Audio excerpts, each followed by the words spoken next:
नमस्कार। मैं हूँ उषा जैन भटनागर। आप सबका मेरे इस चैनल उषा एस्ट्रोवर्ड पर बहुत स्वागत है। 3 अक्टूबर 2025 ज्योतिषी दृष्टि से बेहद खास रहा, क्योंकि इस दिन शनि देव ने फिर से अपना वक्री गोचर स्टार्ट किया है और अब वो गुरु के ही नक्षत्र पूर्वा भाद्रपद नक्षत्र में गोचर कर रहे हैं। और ये जो गोचर इनका जो वक्री गति से चलने वाला है, 109 दिनों तक चलने वाला है, मीन्स ऑलमोस्ट 4 महीने जितना ये समय रहने वाला है। 20 जनवरी 2026 तक शनिदेव उल्टी गति से ही इस नक्षत्र में गोचर करने वाले हैं। और जब भी शनिदेव या अन्य कोई ग्रह भी वक्री अवस्था में गोचर करता है, इट मीन्स जो पुराने भाव के जो भी उनके काम अधूरे रह गए हैं, बस उनको पूरा करने के लिए ही ये पीछे की ओर आते हैं या वक्री गति से चलते हैं। और इस बार का ये जो वक्री गोचर शनिदेव का बेहद खास इसलिए है क्योंकि गुरु भी अतिचारी गोचर करके 49 डेज तक 18 अक्टूबर से लेके 5 दिसंबर तक एक ऐसी स्थिति में रहेंगे। जब वो कर्क राशि में आ जाएंगे तब वो शनिदेव को डायरेक्ट एक नवम दृष्टि से देखने वाले हैं। तो ये कॉम्बिनेशन बहुत ज्यादा अच्छा रहने वाला है। और ये जो पूर्वा भाद्रपद नक्षत्र में शनिदेव का गोचर ये 30 सालों के बाद हो रहा है। तो 28 नवंबर तक तो शनि पूर्वा भाद्रपद में पीछे की ओर जाते रहेंगे। उसके बाद शनि डायरेक्ट मोशन में फिर से स्ट्रेट चलने लगेंगे और फिर धीरे धीरे आगे बढ़ते हुए 20 जनवरी को पूर्वा भाद्रपद नक्षत्र को छोड़कर फिर से उत्तरा भाद्रपद नक्षत्र में आ जाएंगे। सबसे पहले तो हम नक्षत्र की ही बात करें, क्योंकि ये ही सबसे खास है इस समय। तो इस नक्षत्र की क्या विशेषता है? तो सबसे पहले जो इस नक्षत्र के जो देवता हैं वो है अजय एक पद, यानी एक पैर का बकरा या एक पैर का स्वामी या देवता, जो एक पैर पर ही खड़े हुए हैं। और ये रुद्र के एक अवतार हैं। इनकी जो एनर्जी है वो रुद्र की है, मीन्स थोड़ी सी अलग तरह की एनर्जी। ये ऐसा माना जाता है कि डिस्ट्रॉय करते हैं, मीन्स किसी भी चीज का अंत करते हैं और उसके बाद नया रिकंस्ट्रक्शन भी करते हैं। यानी डिस्ट्रॉय भी खुद करते हैं, रिकंस्ट्रक्शन करने के लिए भी यही एनर्जी देते हैं। साथ ही ये स्पिरिचुअल एनर्जी को भी रिप्रेजेंट करते हैं और ये मतलब किसी भी नई चीज की शुरुआत करते हैं, ऐसा इनका नेचर होता है या एनर्जी होती है। पूर्वा भाद्रपद नक्षत्र के 2 चरण तो मीन राशि में आते हैं और मीन राशि जो हमारी काल पुरुष की कुंडली है उसमें 12वें घर में आती है, जहां पर सभी चीजों का अंत होता है। लेकिन जैसे हम जानते हैं जब भी किसी भी चीज का अंत होता है तो इसका मतलब कुछ न कुछ नई शुरुआत भी अवश्य ही होने वाली है। मीन्स एक नया सर्कल फिर से स्टार्ट होने वाला है। तो बस पूर्वा भाद्रपद नक्षत्र की एनर्जी भी ऐसी ही है, क्योंकि जब भी हम किसी गोचर को देखते हैं और विशेषकर नक्षत्र में अगर कोई ग्रह जा रहा है तो ये समझना बेहद जरूरी है बजाय राशिफल के कि आखिर ये नक्षत्र क्या कुछ चीजें हमें दे सकता है। तो बिल्कुल ये ऐसा नहीं होगा कि आपके सिर्फ कामों से ही संबंधित चीजें खत्म होगी या नई शुरुआत होगी। ये हर तरह की नई बिगनिंग का टाइम होगा, क्योंकि इसका जो सिंबल है इस नक्षत्र का एक डबल फेस्ड मैन भी है और एक डबल स्वॉर्ड भी है, यानी एक दुधारू तलवार भी है और एक 2 मुंह वाला आदमी भी है। तो जब भी दुधारू तलवार अगर हम देखते हैं तो एक जो उसका भागे बुराइयों को काटेगा, अंत करेगा, वहीं जो तलवार की दूसरी धार है वो नई ऊंचाइयों को, नई चीजों को भी ट्रांसफॉर्म करके आपकी लाइफ में ला सकती है। वैसे ही ड्यूल नेचर जो 2 मुंह है, तो मीन्स आपको हर एक व्यक्ति के भी ड्यूल नेचर के साथ ही आपको अभी काम करना पड़ेगा या देखना पड़ेगा। ऐसे भी काल पुरुष की कुंडली में 12वें घर को नक्षत्र में जब भी कोई गोचर आता है तो बहुत सारे चेंजेस वहां पर स्टार्ट होते हैं, क्योंकि उसके बाद ही नई बिगनिंग आपकी होगी। पूर्वा भाद्रपद क्योंकि 12वें भाव में किसी भी काल पुरुष की कुंडली में जब भी आता है तो, और वो भी शनि 11वें और 10वें घर के मालिक होकर बैठे हैं, तो ऐसे में आपको अपना जो नेटल चार्ट है वो भी इस समय जरूर देखना चाहिए कि आपके चार्ट में शनिदेव किस नक्षत्र में बैठे हैं। तो शनिदेव यहाँ पर आपके लिए बहुत कुछ चीजें नई करने वाले, नए सोर्सेस बनाने वाले हैं या पुरानी चीजों को रिन्यू करके आपके जीवन में फिर से लाने वाले हैं, क्योंकि ये जो नक्षत्र बहुत मिस्टीरियस नक्षत्र है। जो लोग ऑकल्ट में है, रिसर्च में है, स्पिरिचुअल वर्ल्ड में जाना चाहते हैं, उनके लिए तो ये बहुत ही बढ़िया समय है। खुद को ट्रांसफॉर्म करने के लिए ये नक्षत्र आने वाला है। और 12वां भाव यू भी क्या है, आइसोलेशन का, या 12वें भाव से हम मल्टीपल चीजें देखते हैं, खर्चों को देखते हैं, विदेश को देखते हैं, आइसोलेशन को देखते हैं, धर्म मोक्ष को देखते हैं, शयन सुख को देखते हैं, कारावास को भी देखते हैं। तो इतनी सारी जगहों पर जब शनिदेव बैठे हुए हैं तो क्या कुछ चीजें आपके जीवन में वो चेंज नहीं कर सकते हैं। तो एक थोड़ा सा ब्रीफ में मैंने आपको नक्षत्र के बारे में बताया है ताकि आपको ये समझ में आए और आप इससे रिकनेक्ट कर सके कि आपकी जो राशि है होगी जो भी, उसमें शनिदेव जब पूर्वा भाद्रपद नक्षत्र में पीछे की तरफ गोचर करेंगे और साथ में गुरु का भी साथ होगा, तो क्या आपके लिए फल होंगे और आपको क्या करना चाहिए। आपको इन सारे वीडियोस में जो राशिफल के मैं वीडियो आपसे शेयर करूंगी उसमें मैं आपसे मंत्र या कोई पूजा वाले रेमेडीज नहीं शेयर करने वाली हूँ, क्योंकि इस समय सबसे ज्यादा जरूरी है कि इस नक्षत्र की ऊर्जा को व्यावहारिक तौर पर प्रयोग में लाया जाए। तो आप देखेंगे सचमुच आपके जीवन में चेंज आ सकता है। तो सभी 12 राशियों के लिए मैं ये राशिफल आपसे शेयर कर रही हूँ और ये जो राशिफल होगा ये चंद्र राशि पर ही आधारित होगा, क्योंकि शनिदेव हमेशा चंद्रमा पर ही गोचर कर रहे हैं, गोचर करते हैं। तो हमारा जो राशिफल है वो भी हमें चंद्र राशि से ही देखना चाहिए। सिंह राशि वाले सभी लोगों के लिए शनि देव का ये जो वक्री गोचर है पूर्वा भाद्रपद नक्षत्र में क्या कुछ फल लेकर आया है। ऐसे भी सिंह राशि वाले लोगों को तो क्या शनि की ढैया चल रही है, तो थोड़ा सा शनिदेव की वजह से परेशानी शायद आ रही होगी सभी लोगों के जीवन में, क्योंकि शनि की ढैया तंग करती है।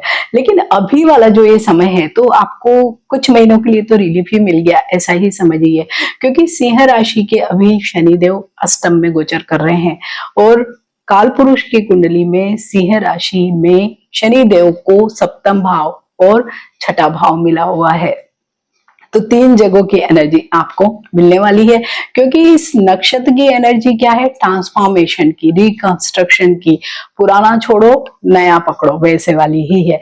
तो यहाँ पे अष्टम भाव में जब शनिदेव गोचर कर रहे हैं तो बहुत सारी चीजें अच्छी भी करने वाले हैं। जैसे कि अगर कोई बहुत दिनों से कोई ऐसा लंबा रोग चला आ रहा है तो अब क्या होगा, अंत होगा उस रोग का। लेकिन आपको आगे, अगर आप पहले से ही स्वस्थ हैं तो आपको ध्यान रखना है, लेकिन पुराना अगर कोई भी चीज चल रही है तो क्योंकि ये नक्षत्र की एनर्जी ऐसी है कि पुरानी चीजों को खत्म करना, एक नया स्टार्ट करना, प्लस ये स्पिरिचुअल एनर्जी भी देता है। और 8वां भाव तो क्या है, अकल्ट का भी भाव है। तो सिंह राशि वाले सभी लोगों को, मीन्स अधिकांश लोगों को जरूर इस समय में ऐसे आता ना कि मुझे ज्योतिष में बहुत इंटरेस्ट आ गया, मुझे कोई अकल्ट की कोई विद्याओं में बहुत रुचि हो गई और मैं उनको सीखूंगा, पढ़ूंगा, क्लास ज्वाइन कर लूंगा। बिल्कुल यही चीजें हो सकती है। साथ ही यहाँ से हम बहुत सारी मल्टीपल चीजों को देखते हैं, तो उन मल्टीपल चीजों में ज्यादातर नेगेटिव होती है क्योंकि अष्टम भाव ऐसा ही है। लेकिन अभी क्या होगा, 18 अक्टूबर से गुरु अपनी राशि का परिवर्तन कर लेंगे, अतिचारी गोचर करते हुए वो कर्क राशि में आ जाएंगे और गुरु की जो नवम दृष्टि है वो डायरेक्ट शनिदेव पर पड़ रही है। और अभी शनिदेव जो नक्षत्र में गोचर कर रहे हैं वो भी पूर्वा भाद्रपद गुरु का ही नक्षत्र है। तो बहुत सारी बहुत पॉजिटिव चीजें अभी होने वाली है और ये 5 दिसंबर तक का समय तो बेहद खास है। हालांकि 20 जनवरी 2026 तक आपको ये री ट्रांसफॉर्मेशन की एनर्जी मिलती ही रहेगी इस नक्षत्र के थ्रू, लेकिन ये वाला समय थोड़ा सा ज्यादा खास है क्योंकि इस समय में अगर हम देखते हैं अष्टम भाव से, हम देखते हैं ससुराल पक्ष को, आयु और मृत्यु के भाव को यहाँ से देखा जाता है, गुण विद्याओं को यहाँ से हम देखते हैं, लीगल इश्यूज को हम देखते हैं, पैतृक संपत्ति को हम देखते हैं, मीन्स बहुत सारी चीजों को देखते हैं। तो यहाँ पे आपको जब ये ट्रांसफॉर्मेशन की एनर्जी लेके अगर ये नक्षत्र आया है तो आपको क्या करना है, ससुराल पक्ष से अपने संबंधों को आप जरूर ठीक करेंगे। इस समय अगर बोलचाल नहीं थी तो हो सकता है कि आप फिर से बोलचाल स्टार्ट करें, या जो भी आपके आपसी मतभेद है तो आप उनको जरूर सॉर्ट आउट करेंगे। जैसे मैं कह रही हूँ कि ये ट्रांसफॉर्मेशन की एनर्जी है तो इट डजेंट मीन कि ये नेगेटिव तरीके से हो के पहले बोल रहे थे तो बंद कर देंगे, नहीं, ये पॉजिटिव एनर्जी देने वाला नक्षत्र है। थोड़ी सी स्पिरिचुअलिटी आप में लाएगा और जब भी हम स्पिरिचुअल हो जाते हैं तो कंस्ट्रक्शन की तरफ जाते हैं, हम कभी भी मतलब विध्वंस नहीं करते, हम चीजों को जोड़ने का काम करते हैं, बस वही। अगर आपके सपोज कोई लीगल इश्यूज भी चल रहे थे तो आप देखेंगे कि इस नक्षत्र की एनर्जी की ही वजह से वो जो भी आपके चल रहे थे वो चीजें खत्म होंगी, एक नया अध्याय शुरू होगा। मेरे से कहीं ना कहीं फाइनल वर्डिक्ट आ जाएगा, भले वो व्यक्तिगत जीवन है, व्यवसायिक जीवन है, दोनों ही जगह हो सकता है, क्योंकि शनिदेव आपके सप्तम में भी है। कालपुरुष की कुंडली में सप्तम भाव क्या है? मैरिड लाइफ का भाव है, स्पाउस का भाव है, पार्टनरशिप का भाव है। तो अगर कोई वहां पे बहुत ही खराब स्थितियां चल रही थी, आप छुटकारा पाना चाहते थे, जैसे डिवोर्स में हम यही देखते हैं कि बहुत सालों साल लंबा लंबा खींचा चला जाता है, तो बस इस नक्षत्र के ही वजह से आप देखेंगे कि जो भी आपकी निराशा या आपकी बेचैनी या दुख, उसका अंत हो जाएगा। क्योंकि कई बार सेपरेशन में भी हमें खुशी मिलती है, डिवोर्स वगैरह के केसेस में ऐसे ही होता है कि जब सेपरेट होते हैं लोग तो बहुत रिलीफ फील करते हैं। तो यहाँ पे ये नक्षत्र यही काम कर सकता है, लेकिन इसके साथ ही एक नई बिगिनिंग भी आपको ये नक्षत्र देगा कि आप थोड़ा सा निकलेंगे किसी चीज से बाहर, बैठेंगे, फिर नई चीज की तरफ जाएंगे, तो एक अच्छी चीज है।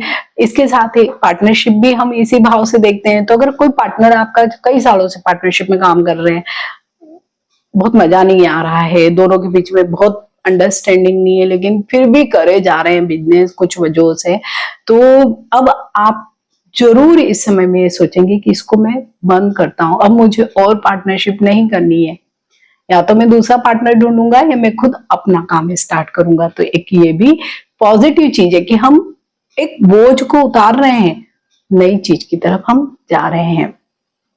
वहीं छठा भाव, ये भी कालपुरुष की कुंडली में शनिदेव के पास है, तो यहाँ पर भी कुछ न कुछ रिकंस्ट्रक्शन, रिफॉर्मेशन जरूर शनिदेव करने वाले हैं इस नक्षत्र में।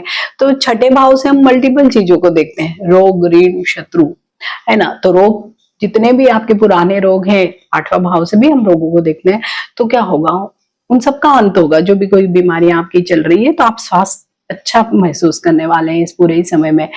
ऋण के बारे में अगर हम देखते हैं तो अगर कोई बहुत पुराना लोन चल रहा है तो जरूर कुछ न कुछ ऐसे सोर्सेज आपको मिल सकते हैं, कोई भी तरीके से मिल सकते हैं। वो तो व्यक्तिगत जन्म कुंडली या व्यक्तिगत प्रयासों पर ही आधारित होते हैं, लेकिन हाँ, वो आपके लोन खत्म हो सकते हैं। इसके साथ ही अगर आप कोई नया लोन भी लेना चाहते हैं, सपोज कोई प्रॉपर्टी के लिए या वाहन के लिए, किसी भी अन्य चीज के लिए, तो आपको नया लोन यानी नई बिगिनिंग भी हो सकती है। ठीक है, ऐसे ही शत्रुओं के मामलों में भी होगा। तो यहाँ पे नए शत्रु नहीं बनेंगे, जैसे मैं बार बार कह रही हूँ कि इस नक्षत्र की ऊर्जा पॉजिटिव है। तो अगर हमारी किसी से पुरानी शत्रुता है, हम बोल नहीं रहे हैं किसी से, या बहुत ज्यादा हमारे मन में किसी के लिए बहुत गुस्सा है, क्रोध है, तो आप देखेंगे कि अपने आप इस नक्षत्र की ऊर्जा, क्योंकि स्पिरिचुअल ऊर्जा है इसकी, तो भले कोई मध्यस्थ बन के आए या कोई भी वजह से, हम उनको सॉर्ट आउट करेंगे और एक नई बिगिनिंग करने वाले हैं। तो जीवन में कितने अच्छे ट्रांसफॉर्मेशन होंगे सिंह राशि वाले लोगों के लिए। तो आप सब लोगों को इस समय में सबसे ज्यादा यही उपाय करने हैं कि स्पिरिचुअल पाथ की तरफ बढ़िए। और सपोज जैसे मैंने एक लोन का कहा है कि छठे भाव पर भी दृष्टि है, मतलब स्वयं शनिदेव है, तो जितनी जरूरत है उतना ही लीजिए, क्योंकि फिर एक सर्कल, क्योंकि शनिदेव तो अभी इतने ही दिनों तक इस नक्षत्र में, आगे आपको और भी सारी कई चीजें अलग अलग आएंगे, स्टार अलग अलग आपको इम्पैक्ट देंगे, तो आपको वो सोच समझ कर ही करना है। या जैसे हम कह रहे हैं कि आपको कोई पुराने रोगों से तो मुक्ति मिल जाएगी, इट डजंट मीन कि हमने ऐसा लाइफ स्टाइल कर लिया कि नई रोग ले लिए, तो ये भी नहीं करना है। तो इस समय सबसे बेस्ट है कि हम कोई भी स्पिरिचुअल पाथ को अपनाएं। अगर कुछ सीखना चाहते हैं, ज्योतिष, अकल्ट या कोई डीप नॉलेज किसी भी चीज का लेना चाहते हैं, या अगर हम रिसर्च में हैं तो वहां पे हम बहुत कोई नई चीजें खोज सकते हैं, तो उसमें अपना मन लगाइए और इस समय को और इस नक्षत्र की ऊर्जा को आप इस समय यूज करें। और विशेषकर जो बच्चे गवर्नमेंट जॉब के लिए तैयारी कर रहे हैं, उनके लिए सचमुच ये बहुत परिवर्तनकारी समय होगा सिंह राशि वाले लोगों के लिए। उनको जरूर इस समय में मेहनत करनी चाहिए, तो उनको सक्सेस जरूर मिलेगी। तो सिंह राशि वाले सभी लोगों को मेरी तरफ से बहुत शुभकामनाएं।